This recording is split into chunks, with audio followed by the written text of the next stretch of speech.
ठाण्याचे वैभव असलेल्या जांभळी नाका येथील आनंद चॅरिटेबल ट्रस्ट आयोजित चैत्र नवरात्र उत्सवाचा यंदाचा शुभारंभ मोठ्या उत्साहात झालेला आहे। यंदाचे हे 31वे वर्ष आहे।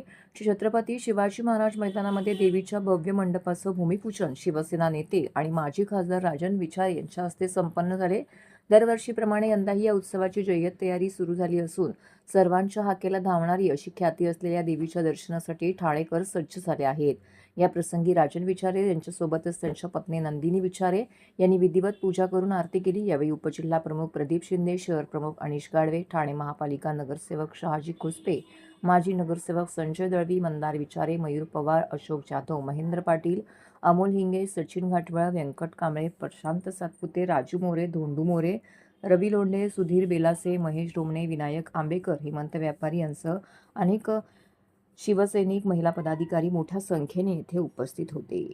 गुढीपाडव्याच्या शुभमुहूर्तावर आनंद चॅरिटेबल ट्रस्टच्या माध्यमातून या ठिकाणी हा चैत्र नवरात्र उत्सव यंदाचं 31वं वर्ष आहे आणि मला वाटतं ही देवी जी आहे धर्मवीर आनंदिगे साहेब यांच्या आशीर्वादाने या ठिकाणी आम्ही या देवीची स्थापना केली होती आणि 31 वर्ष झाले आणि खऱ्या अर्थाने तुम्ही बघितलं असेल नवसाला पावणारी आणि भक्तांच्या हाकेला धावणारी अशी देवी मला वाटतं सर्व ठाणेकर महाराष्ट्रातून सुद्धा या देवीचे भक्त आहेत ते या ठिकाणी दर्शनाला येत असतात आणि मला वाटतं सर्व ठाणेकर त्याची वाट पाहत आहेत।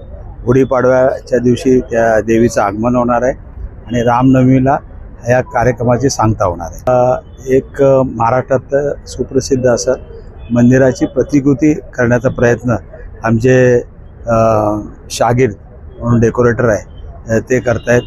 त्यानंतर तुम्ही बघितलं असेल 9 दिवस वेगवेगळे कार्यक्रम असणार आहेत। देवीचे आगमन गुढीपाडव्याच्या दिवशीच या ठिकाणी भव्य दिव्य अशा मोठ्या मिरवणुकीने होणार आहोत।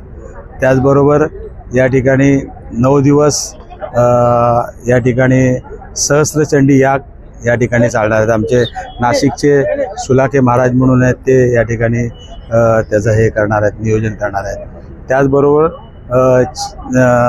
नवदुर्गा पुरस्कार, त्याचबरोबर नवरत्न पुरस्कार ठाणे शहरातल्या सर्व लोकांचा या ठिकाणी सन्मान केला जाणार आहे, चांगल्या काम करणाऱ्या व्यक्तींचा।